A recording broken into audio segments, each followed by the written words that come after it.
Hello, hello, hello. Happy Friday, guys. Welcome to Camp Quarantine. I'm so glad you guys could join us for another episode. We are in our 37th week. So for those of you joining us for your first time, I am Amrit B with Hustle and Hospitality, your host here on Camp Quarantine. Wow.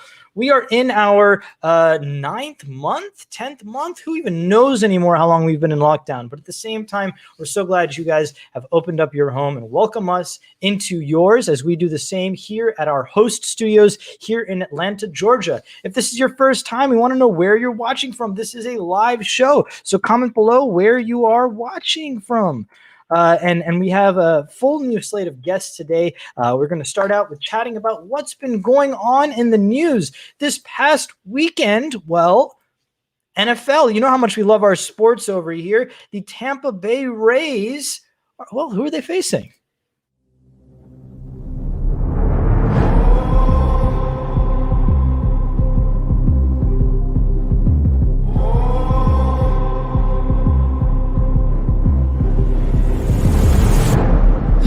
Set for my people, yeah. Coming back like a sequel, yeah. So hot, I'm a fever, yeah. Like the white wolf, gonna make you a believer, yeah. I'm running all straight pizza, yeah. Like I'm evil Knievel, yeah. Too fast, it's illegal, call me the underdog, gonna make you a believer, yeah. I don't ever wanna look back. There's a better than good chance that these two are going to be here in Tampa. I might be staring at my last chance, but I'm cold-blooded. I'm cold-blooded. Ice in my veins, never gonna run. Venom on my face, fire on my tongue. I'm cold-blooded. It's all or nothing. If I go down, gonna burn with the sun. Won't quit down till I'm sitting on the throne. I'm cold-blooded. I don't ever wanna look back. The future's blurry, but the past is a trap. I might be staring at my last chance. No, no, no, no. I don't It's the history versus the current, and they're clashing, and we get to watch it, and I cannot wait for the Super Bowl match. I think it's great. cold-blooded. Are you ready? Are you ready? Cold-blooded. Are you ready? I'm cold-blooded. I'm cold-blooded.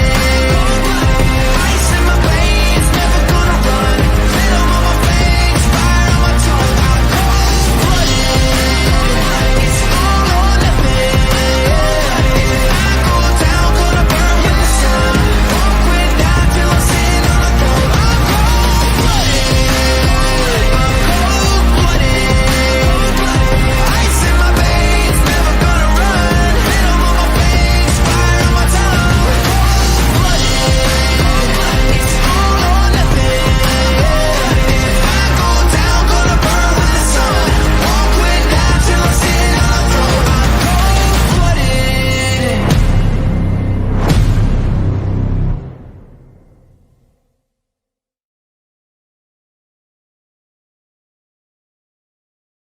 So it's Tampa hosting the Chiefs. We want to know, how excited are you? Who's going to win Super Bowl 55 next week in Tampa? Might be the first time that a city has hosted a team playing in the Super Bowl, so it just makes it that much more exciting. We started out today's show sharing a little bit about a very 46,000 piece puzzle. I don't know what you've been up to during quarantine, but if you have that much time, I hope you are time-lapsing it, and we want to feature it on the show. So this is your first time here, a little bit about Camp Quarantine. We started it back in March of last year, and we've been at it now, like I said, 37 weeks and counting. Maybe we'll get to 50, who knows. We've been keeping it going as we celebrate the good going on every day, and you can support us at patreon.com/campq or on our Instagram at campquarantine.co. So all the clips you'll see folks have sent in, all the guests we have are from, thanks to our parent partner, Hustle and Hospitality. So we appreciate them opening up their Rolodex to their contacts. But yeah, a lot's been going on this week. We talk about the Super Bowl, but today also not only is National Puzzle Day, which is why we shared that piece to begin, but it's also National Big Wig Day. Can I put this aside now? Are we done with this? Now I've said it's Big Wig Day. Well, we celebrate every day here on Camp Quarantine, so thank you so much for joining us. But what else has been going on in the news? A lot has been going on in the financial sector. We try and not talk politics. We try and not talk religion. We haven't ever really touched those, even during the election.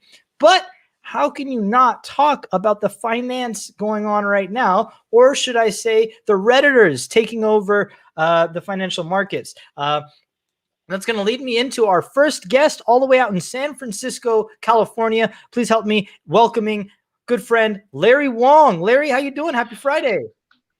Hey, happy Friday. Can you hear me okay, Amrit?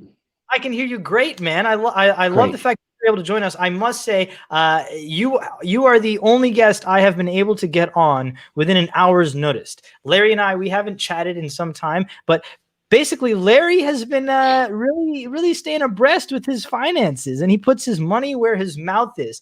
I just saw him post this over here, which is his Facebook status talking about what's been going on with GameStop.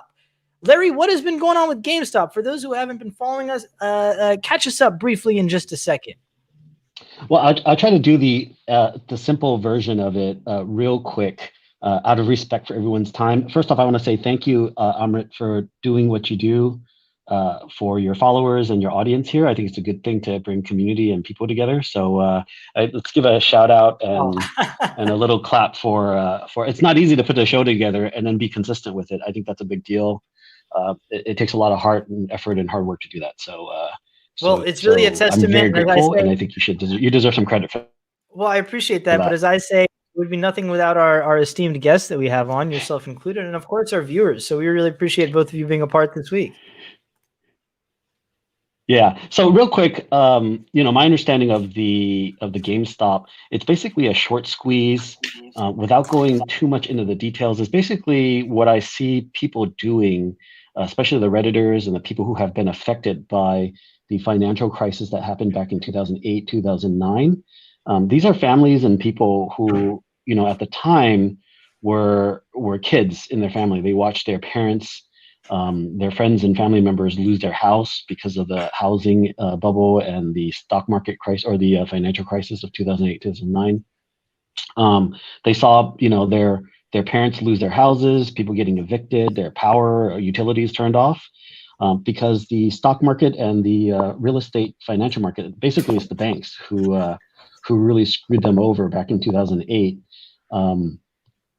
These same banks that were bailed out by the Obama administration took all that money and then they threw parties with it. They gave each other, the CEOs of these companies, these banks gave themselves fat, $1 million plus bonuses, while their banks were failing, while their financial systems were crumbling, and the economics of the country were failing, and the people were paying the price of it. These banks were celebrating, these hedge funds and all these institutional investors. They were partying with our bailout money that was taken out of our tax money from our country. And what you're seeing today is you're seeing the revolution of these same teenagers who are millennials now, who now have jobs and are in pandemic and have stimmy checks, putting their money back into the stock market and still watching themselves get screwed over by institutional investors and hedge fund traders. And what these hedge fund traders were slowly doing is they were manipulating the market, trying to bring down or short sell GameStop stock. And these millennials that were teenagers at the time, they all know who GameStop is. They all care about the company. They all, they've all played video games. They all know, they're familiar with this company. They're watching this fail. And part of this failure is because of what the market institutional investors are manipulating the market. And so what they figured out to do, these Redditors are on this forum called Wall Street Bets on the subreddit. And they figured out that, hey, there's these hedge funders, they're over leveraged in terms of their option trades. They're over leveraged in their hedge bets, trying to short GameStop's stock. And they figured out that if we all buy GameStop together, we raise the price of the stock, we hold the shares, and we actually screw over these hedge funders who have options contracts that expire, and they need to cover their asses within the next week. And so as long as we're holding shares, the people like you and me, the little guys, the retail investors that are holding 1 to 10 to 100 shares, small, we're not whales, right? But if we hold these shares, the prices of these shares go up, and the cost of these hedge funders rebuying these shares to return the shares that they borrowed to try to short the stock is going to skyrocket, and the cost of them is going to cost them billions. And so these Redditors, these guys, these small investors, we figured that out. And so right now, what you're seeing in the movement of GameStop, Nokia, Bed Bath & Beyond, AMC, and there's probably a handful of other ones that are that we have small-time investors like us. We're buying up these shares, we're holding them, and we're waiting for those hedge fund contracts to expire, and we're going to make them pay us. We're definitely waiting, and I got to say that I really appreciate the description, because so many people have used it in trap terms and other terms to try and explain it for those that don't aren't familiar with shorting and stuff like that. I appreciate you bringing that to light, but I don't know about you, but so many times we have looked to the wonderful internet, and because our show is a very virtual one, how gold has the internet been in also explaining this? And by that, I mean, let's take a look at some of the memes that have popped up. So this over here is the character the gentleman who I guess started the revolution, if you will, of the GameStop, pushing back. This is seen obviously from 3 weeks ago back at the Capitol, but not that dissimilar in a different and kind of weird sense. So some of the commentary, of course, like I said, more of the memes, just absolute gold over here. So at the very least, if you're not holding GameStop or AMC or any of these stocks, at least go on Reddit and take a look at some of these golden memes. This is, the Big Short, the movie that Christian Bale played, in what was that, a 2018 movie, I want to say, that won the Oscars over that time period. They've turned into this, so it's really just folks like you and I, like you said, the millennial generation that's really taken this in their own reins and have reined it back in. So more power to the people. Of course, there's a lot of scrutiny now. A class action lawsuit with Robinhood, the popular app-based trading platform that many folks use. But talk to me about your strategy and sort of your post. What is your philosophy behind this, and where will you be left standing? So I want to be perfectly transparent, is that, this is not this purchase of GameStop, ticker symbol GME. This is not an investment for me. This is my financial protest in terms of, I want to hold a share, and whether this goes down or up, and I'll be perfectly transparent. We got you a disclaimer there. We got you a disclaimer, so you're good now. You see that? Yeah, like, I bought the stock this morning at $333. I bought it because I like that number, but also I bought it because I want to hold a share, and this is a share that I hold that prevents a hedge funder from buying it. And so I'm basically taking a share off the market. And strategically, I'm not trying to make money. Strategically, what I'm doing is, this is a vote with my money. This is a vote against these hedge funders. This is a vote to try to change something, to let the world know. And if enough of us get together and do this together, we let the economic systems know that there's more people that have power to move the market or protect the market and protect their money over these hedge fund guys, over these institutional investors. And I think because of the internet has democratized information, so everyone can share information, we can get it quickly, we can move money quickly. The barrier of entry into the stock market, it's less, there's less friction for small time investors like us. There's less friction for retail investors to get in. And so what we're basically saying is, like, these hedge fund guys think we're stupid, right? Or we're not sophisticated enough to do this, but they don't. What they're starting to learn and realize is that there's actually more of us collectively than there are of them. And so I'm excited about that, because I think any hedge fund moving forward in the future, seeing what they're seeing right now with GameStop, they're going to think twice about trying to overshort a stock. And I'm going to add this too, is one of the problems with these hedge fund guys, they were also over leveraging their option calls, meaning that they were trying to short and sell more stocks than actually existed. I believe it was 113% more options stocks out there on the market than there were actually stocks. And so they were over leveraging. Some people on Reddit noticed that, and now we're paying them back right now, or we're enacting revenge. So that's exciting. So the other exciting part about it, I think, is we're not done. This is just the beginning, and I think you speak to that so poignantly. But talk to me. If it's not AMC, it's not Nokia, it's not BlackBerry, it's not Bed Bath and Beyond. All these retail conglomerates. I mean, if you saw the tweet Blockbuster put out there, raising their hand, asking Reddit for help. I mean, it doesn't work that way. So how can, aside from Reddit, how do you, Larry Wong, how do you stay abreast with finding the cutting edge and staying abreast with what is next? Which are these next ones that are going to be over leveraged, or ways that our audience can also participate in staying, being able to buy GameStop at 107 or whatever it was 2 days ago, so you can even take advantage of that. How do you stay abreast with those things, Larry? Well, I mean, we have access to the internet, right? And so the internet gives us information at a speed and at a rate unheard of and unseen before in our lifetimes. And the internet is democratized. It brings the power back to the people. It allows us to share information quickly with each other. And so I read a lot. I'm on a lot of forums. I'm on crypto forums. I'm on financial investing forums. I talk to my friends. There's a lot of conversations going, and then I watch the news, and then I read, and I take down articles, and I collect all that information. And in my mind, it helps me make a more informed decision. So there's no one specific website. There's no one specific, YouTube channel or news channel. It's me being able to realize that I need to be able to collect information in my own head, filter it, and figure out how I need to make a decision that's right for me.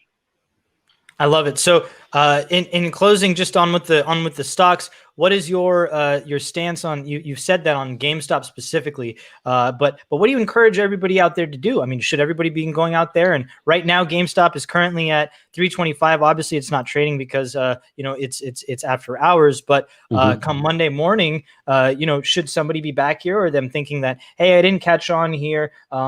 Explain your philosophy, and if folks haven't jumped on the bandwagon, if you will, yet, is it too late? Is it something they should get in? How can they be a part of this revolution? So the honest answer is I don't know what's going to happen to the stock. I really don't. I don't even want to try to predict it. What I do know is that if more people.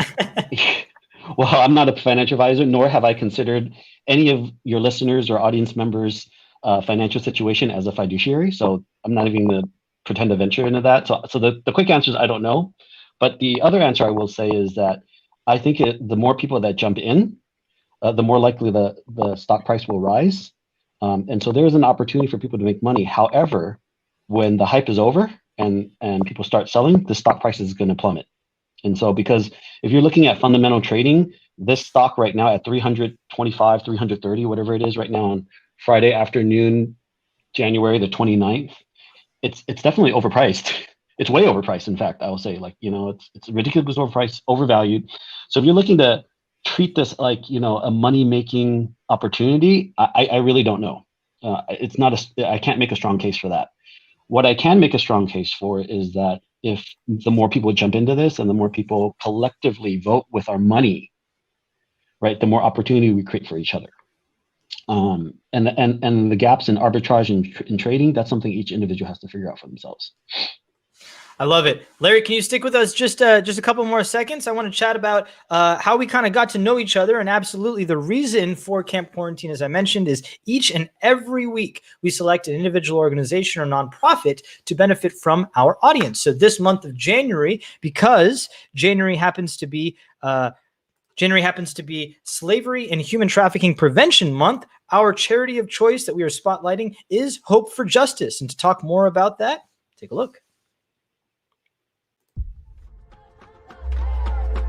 In the US alone, 420,000 people are trafficked every year. These traffickers walk amongst us every day, preying on the most vulnerable in our communities, hiding in plain sight. Whilst COVID-19 has devastated many of our lives this year, traffickers have instead used that devastation to increase and innovate strategies to lure more victims into this barbaric crime. 70% of American children use social media multiple times a day, and therefore traffickers see this as an opportunity to target victims online. This month is National Slavery and Human Trafficking Prevention Month. And here at Hope for Justice, we're going to be increasing our work across the United States, taking our award-winning model and scaling it to open new offices and employing more investigators to help protect the most vulnerable in our communities. Our work includes raising awareness of human trafficking, and I want to ask you to help us to spot the signs of human trafficking, which accounts for a large percentage of our referrals and rescues in the United States. You could help us by raising concerns and identifying signs of exploitation. So we need your help. One of the things that I often say, this isn't just someone else's problem. It's our problem. It's happening in our towns, in our neighborhoods, on our streets. And it's time that we raise our voice. It's time that we end this once and for all. It's time to put human trafficking in the history pages where it belongs. This month, raise your voice, create awareness. Let's end human trafficking once and for all.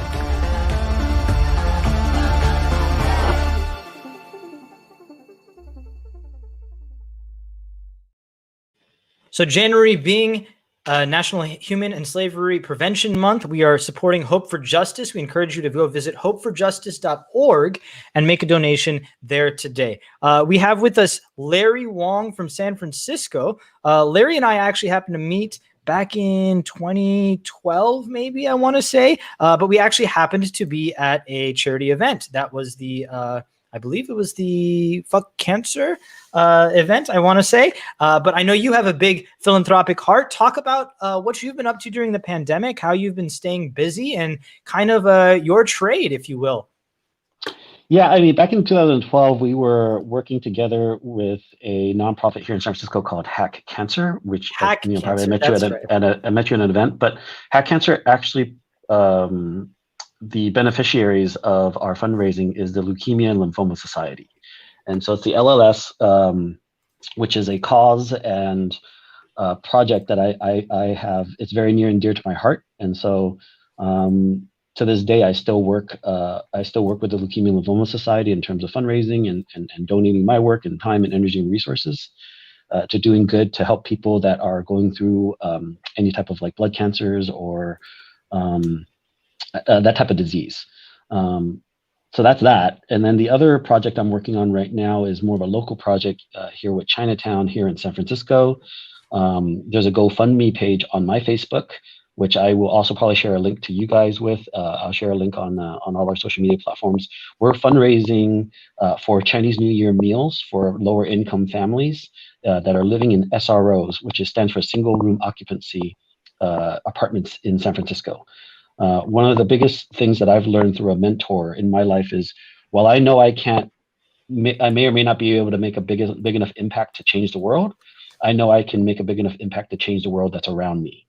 And so one of my favorite phrases is, do for one person what you wish you could do for everyone. So that's what I do. I do as much as I can for one person. I do for one person what I wish I could do for everybody.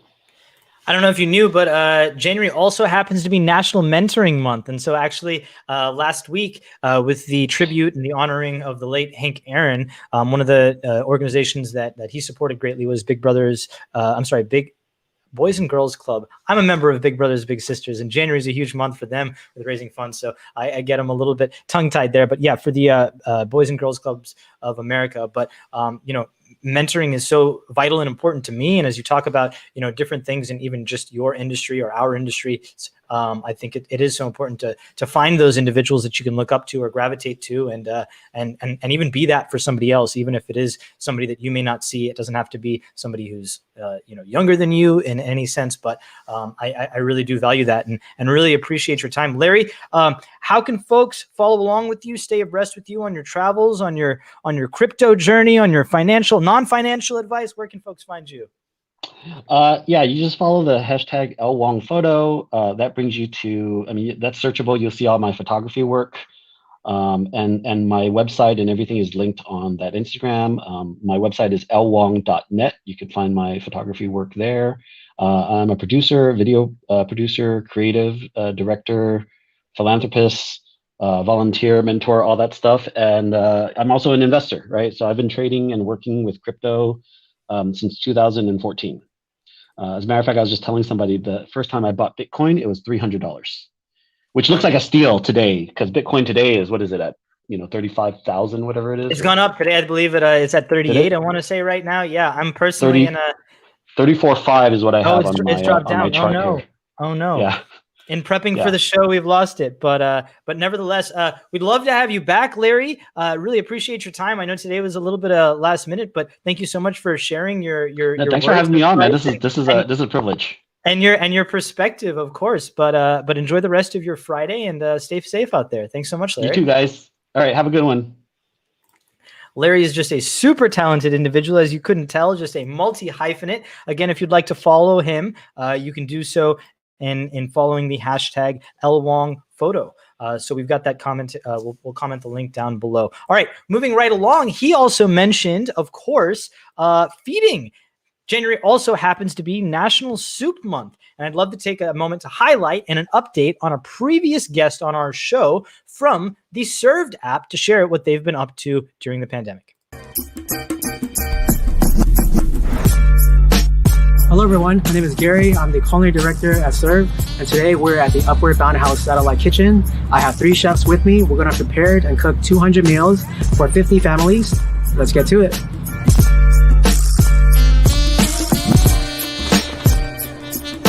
Our goal today is to bring food awareness to the individuals working with Upward Bound House.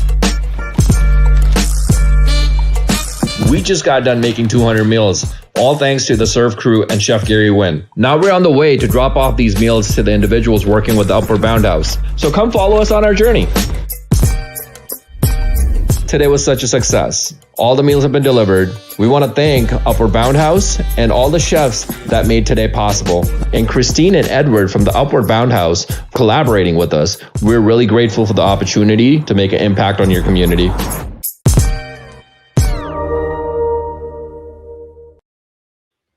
So we appreciate Serve sharing that with us and them feeding 200 different families out in the Los Angeles area. If you would like to be featured on an upcoming episode of Camp Quarantine or have a nonprofit that you would like to be highlighted, give us a shout. Shoot us an email at pr@campquarantine.co or at campquarantine.co on Instagram. All right, moving right along. We have been featuring a lot of different folks over the last few weeks. To start off 2021, we have slightly, and I've heard this from some of you, we've moved a little bit away from our camping thematic. Last week, we were talking about the tribute to Hank Aaron, of course, and the impact on the world and him as a hero for me during National Mentoring Month. But we're going to spend the rest of today talking all about just what you love, the great outdoors. And, well, since it's winter, we figured it would be only appropriate to share a little bit of some hints on how to enjoy those outdoor adventures without freezing your toes off. And to help us, welcome Olivia.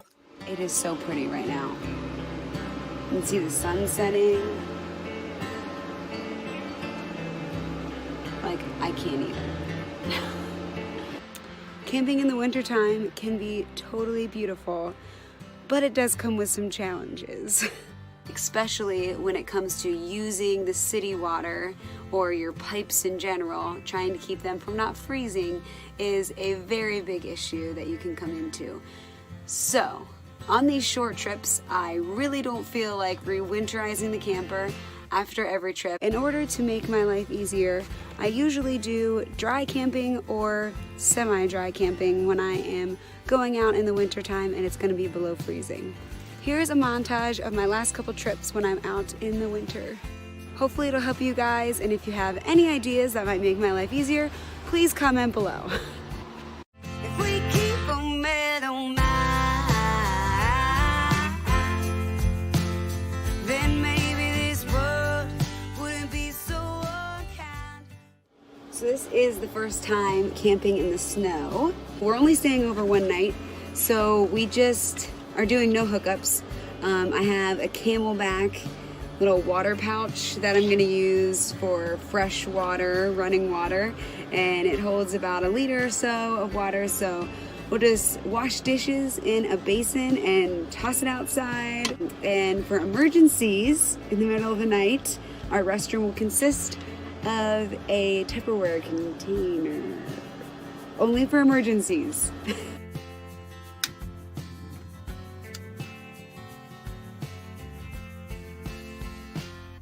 I still don't feel like winterizing my camper for a 4-night trip. So I am doing no city water connection coming in. That way I don't have to blow out all of my pipes again and put antifreeze in. But I am using my tanks, so I'm gonna be able to put stuff down the sink and use the toilet, which is super nice. But I'm just bringing in gallons of sink water that I keep refilling with the water connection that they do have here. But this is shower time. So this is the first attempt of warming the water in order to shower. So I'm going to be using my shower nozzle, is the Camelback pouch that I've been using to do my dishes with. So we're gonna put some warmer water in here and keep refilling it and see how it goes. I'll keep you posted on that. Keep you posted, and this is just the first one, round one of warming up the water. This might take a while. Oh yeah. It's my own little hot tub. So that surprisingly worked really well. It's crazy how much water you don't use when you know you have to conserve it. So I only used like half of the camelback and half of this other one here. Thank you guys so much for watching, and be sure to subscribe to follow along on this journey with me.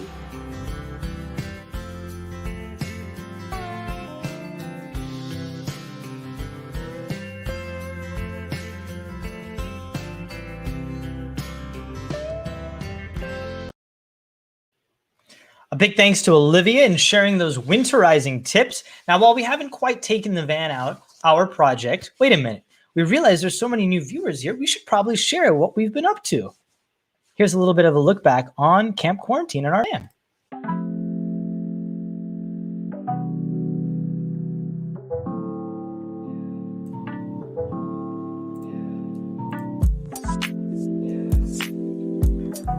It's been a lot of work. We got this baby back in August. Hadn't spent a whole lot of time planning her out, so Camp Quarantine ended up being a lot of trips to Lowe's.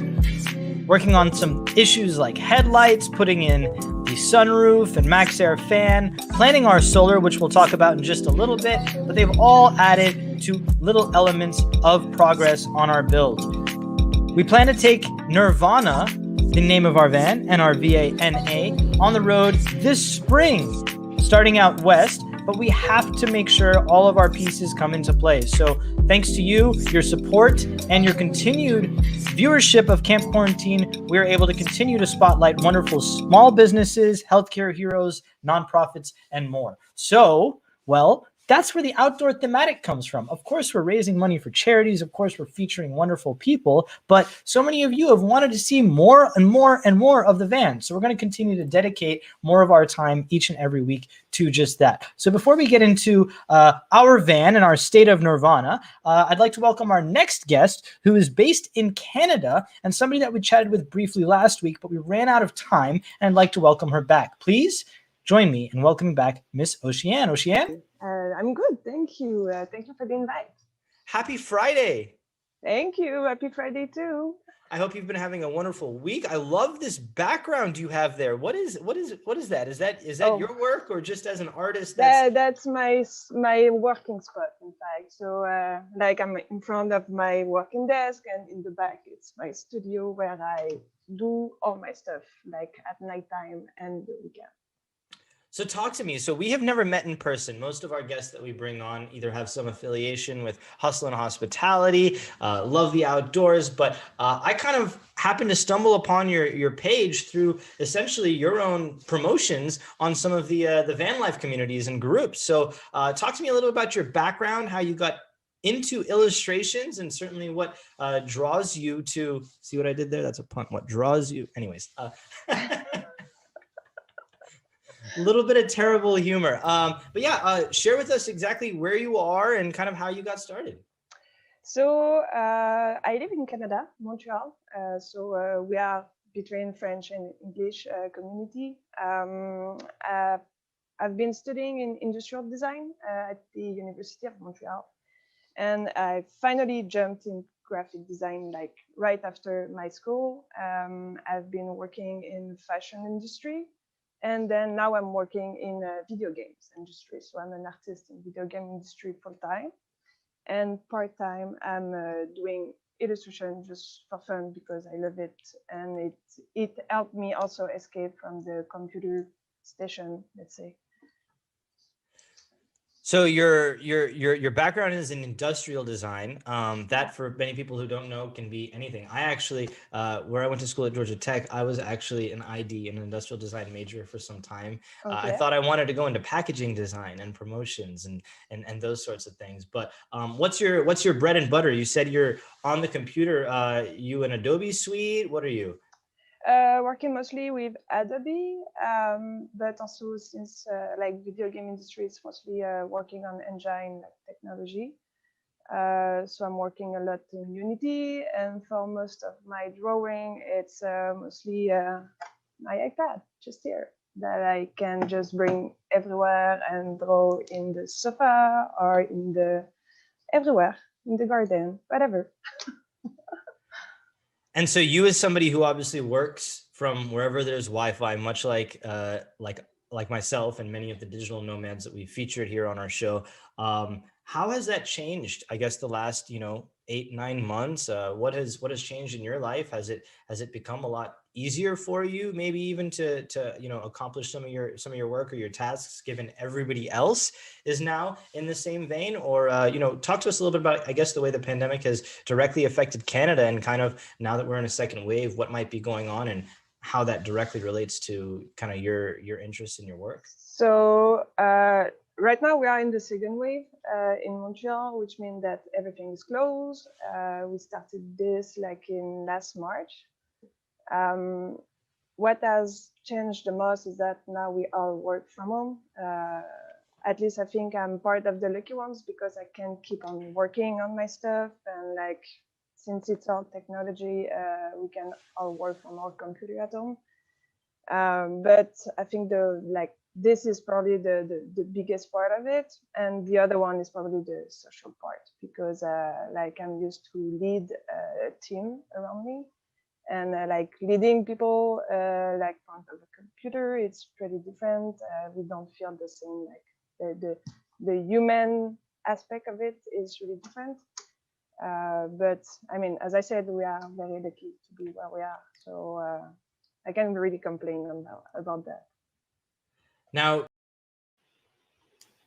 so we've got over here some of the pictures of Oceane's work over here as an illustrator. We can kind of browse through them, but she illustrates these one-of-a-kind, beautiful vans. More with Oceane. So I think I've always been a bit obsessed by vans in general. I think I remember like dreaming about having a Westphalia for so long.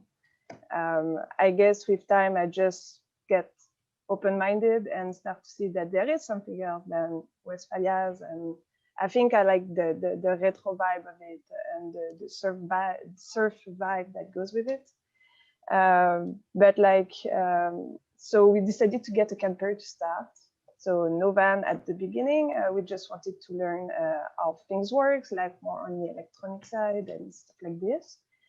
And like last year, that's where we kind of decided to jump into the van things. So I started to really look at different model, and that's where also I started to draw also a lot of vans, because each time I saw like a van that interested me, I started to draw them, and that was kind of a way for me to like create like I don't know how to say that, but to see like, oh, I like this model, especially for that things, and it were mostly not for the technicality of it, but more of the beauty. I guess I'm someone that loves cute things, so I started to look at a lot of retro vans. I think they have a lot of history and a lot of personalities, so I started to draw a lot of them like that, even some that I went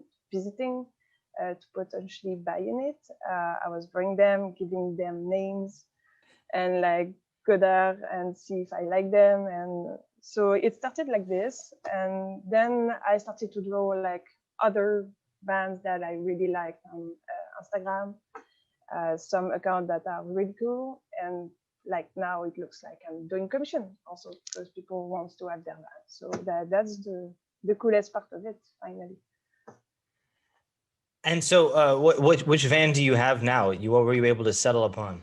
Yeah, so we finally bought a Chevrolet, a Chevy G20 van, high-top, super nice. I love it. We called her Nachos, because we used to have a guacamole, so nachos after. But yeah, I love it. I'm gonna send you photos. You'll see. So one question, I guess. So it's very interesting that you say that, it was kind of I don't know if you know this word, but cathartic, meaning like very cathartic, meaning it's how do I describe this? Like a homeostasis. It's very calming. It's very easing. It's very appealing to you to go through and draw. So it was helpful to you in discovering your vans, or the one that you ended up wanting to actually get, through kind of the lines and the drawing.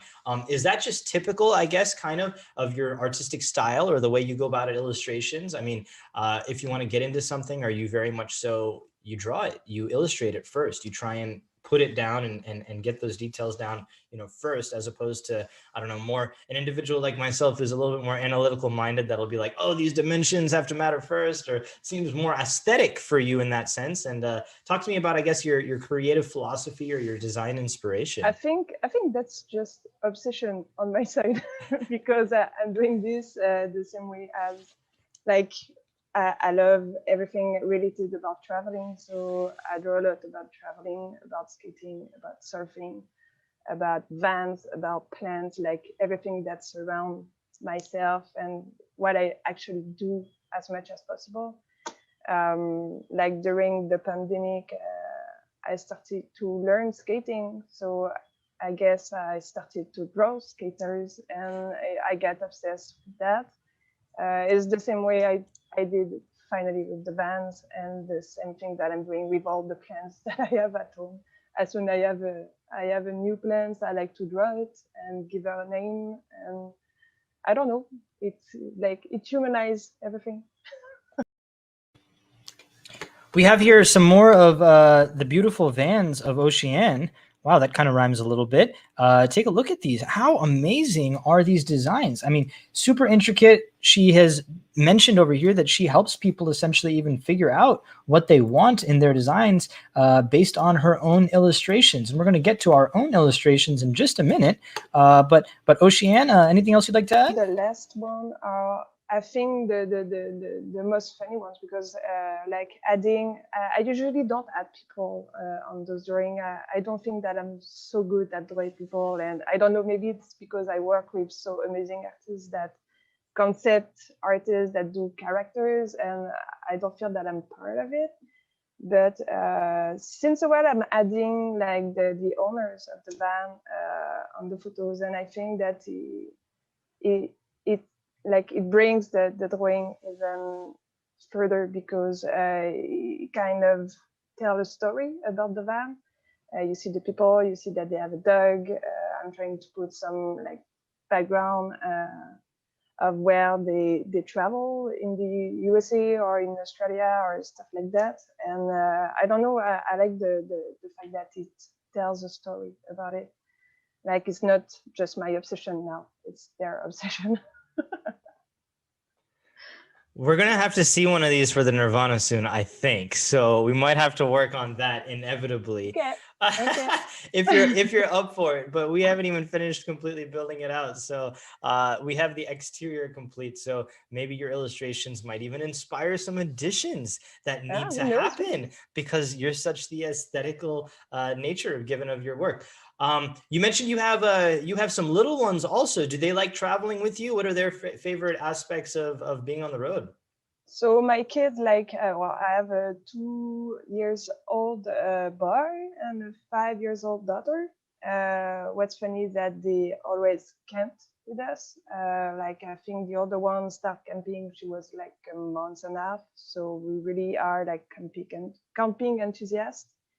And in fact, she loved the van. She called it the cabane, which is like a way to say little house in French. And like, we are going almost every 2 weeks in traveling with them, mostly during summer, autumn, spring a bit, because Canada means also a lot of snow, which is kind of difficult with kids.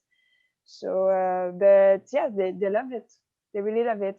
But it's always challenging, because it's never like at home, and you need to relearn everything each time you go to a new place. But that's part of the trip, I think. Are there some favorite destinations you have in your area that you might be able to share with some of our viewers, or even myself, given part of our adventure, our part of our adventure was very much inspired by the desire to explore Canada. So if you can share some of your favorite spots. So like, we are mostly going in Quebec or in the US when the borders are open. But the Quebec, we have like some of our favorite places, which is like the Mont-Tremblant Park, which is like maybe an hour or 2 hours from Montreal. You have the Frontenac Park, or like everything related to CEPAC. In fact, that's like an organization that preserve the nature and offers like place to camping. You can have stuff that you can have electricity as you can have just nothing and being in the woods. Usually you have cool lake, so you can do SUP, paddleboard, you can swim.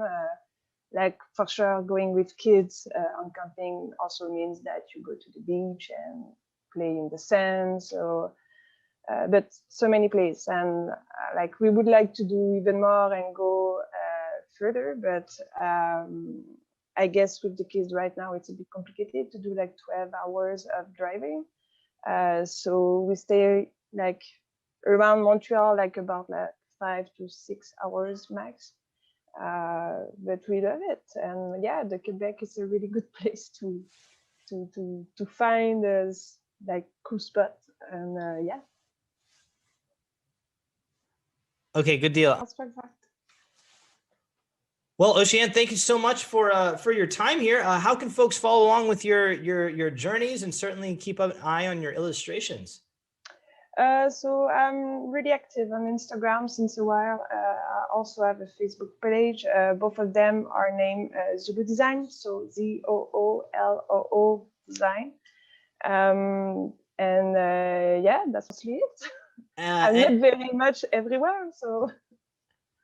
You have any parting words for our guests here? Anything you might be able to share with us in French? Ah, sure. So, faites attention.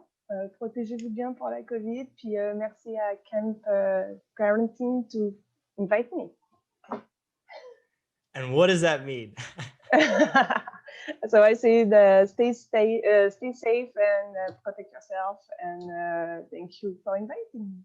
Well, thank you so much. The pleasure was ours on having you on our show. I hope you also stay safe and enjoy the rest of your weekend. Thank you so much, Oceane. Yeah, thank you.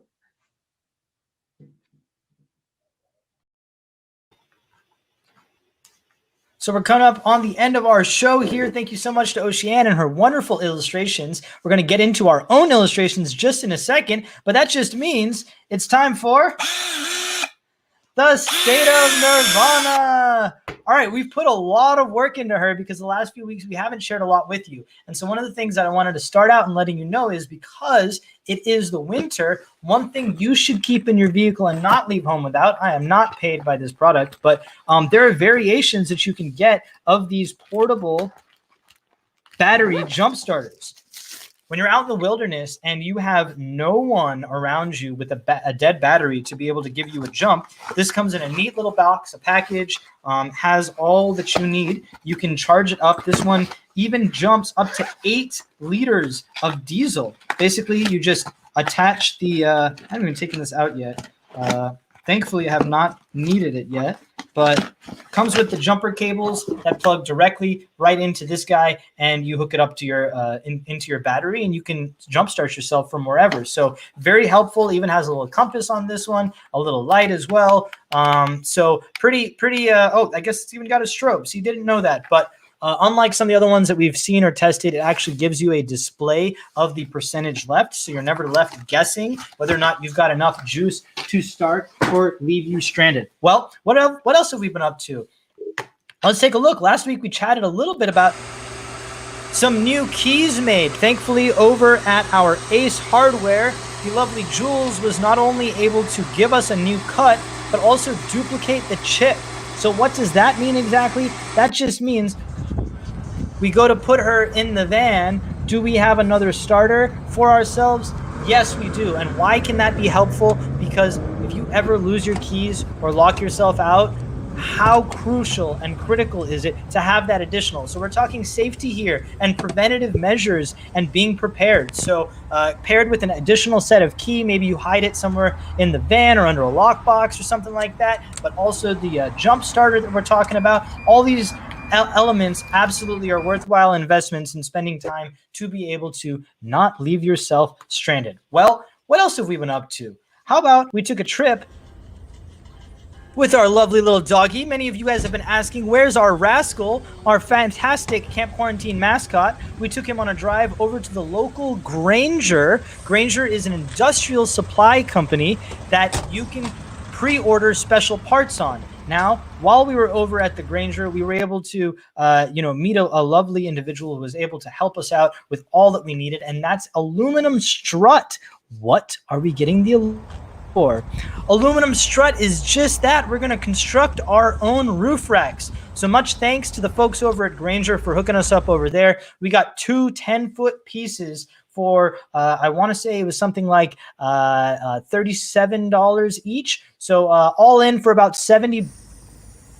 Sprayed them down with some primer. Using primer first, a coat then of some black epoxy on top.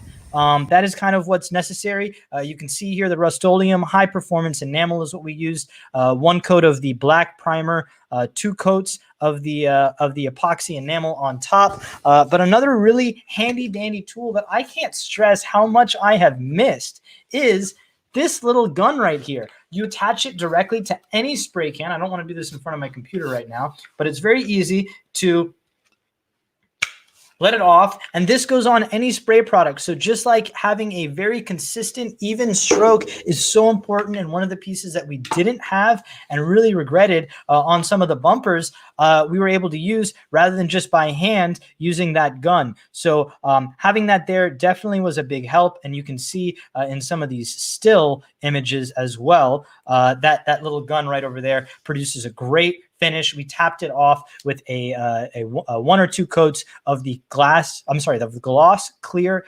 epoxy finish, and then did that with all of our bolts as well.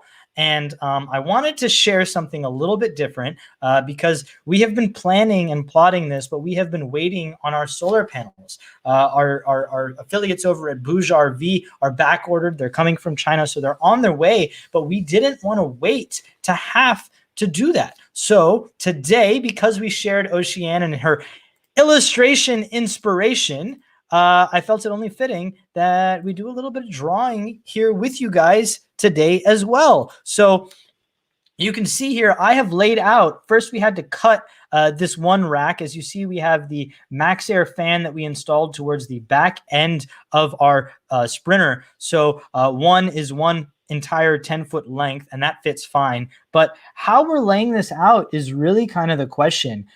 So what we're working on right now is we don't need this guy over here, but we're already planning one 180-watt panel just like this. Forgive the low-tech 2D over here, but you're going to get a good visual representation of kind of what we're looking to do.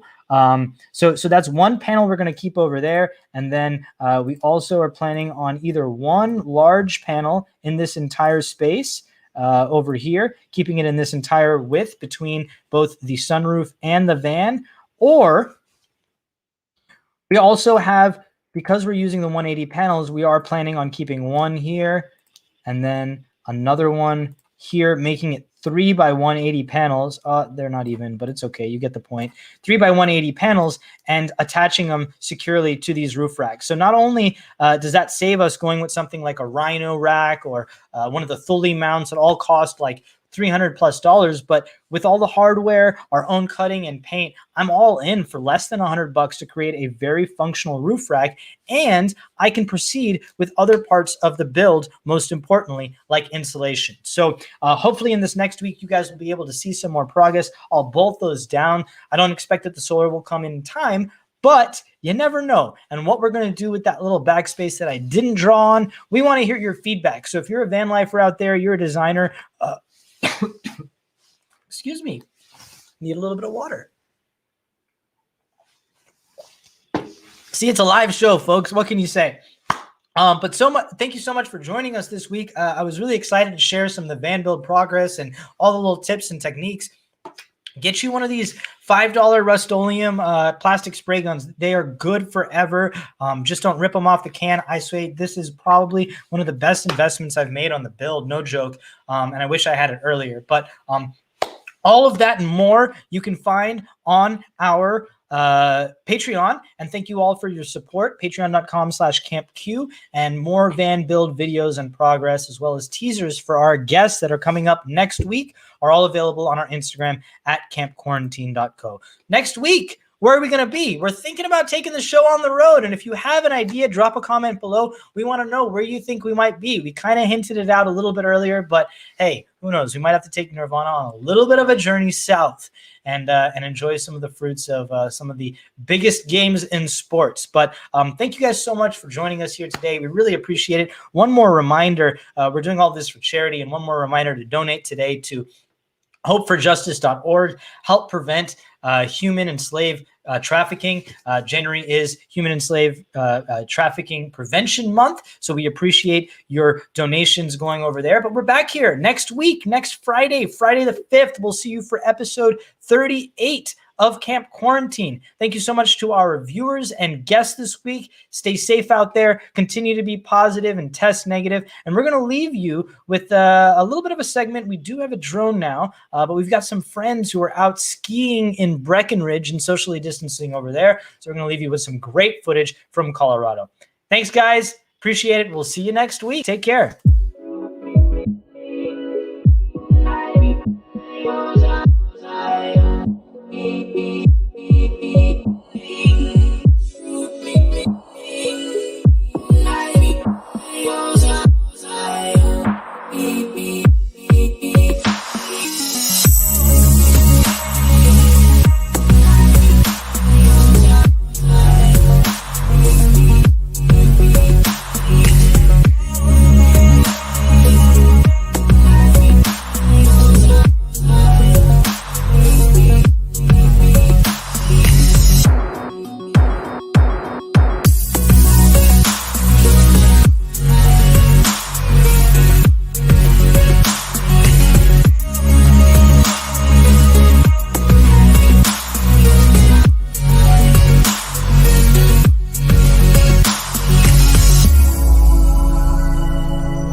Whoops.